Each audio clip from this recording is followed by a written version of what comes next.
let me help us appreciate a different problem that your team, Steve, has solved for, which is really the question around what is the biggest expense in a portfolio. And I think, if you ask the question, what is a client's largest annual expense? Almost everyone will bring up fees. They'll bring up, the fees that are charged in the portfolio. But the reality is the fees get disclosed. They're benchmarked, they're negotiated, and in many cases, they're even compressed. And so, in fact, as an industry, we've spent the better part of the last 2 or 3 decades driving those fees down. And so when you look at a high tax bracket client, fees aren't necessarily the largest cost. It's taxes.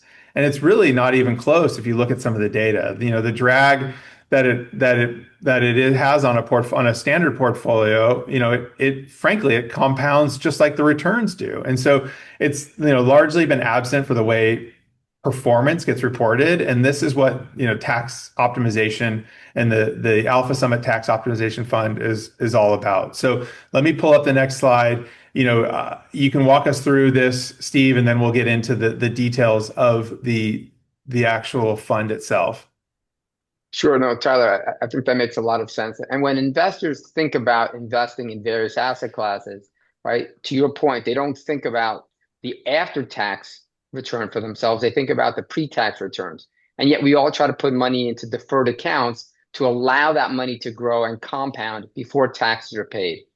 We are doing the same thing here at Alpha Summit. We are looking at investments across the public markets, but in a way where we not only focus on the pre-tax return to get that as high as possible, but also what happens after tax. Because again, if you don't get to keep the money, it doesn't do that much good, right? You want to be able to generate high returns that fit within a portfolio, but keep as much as you can.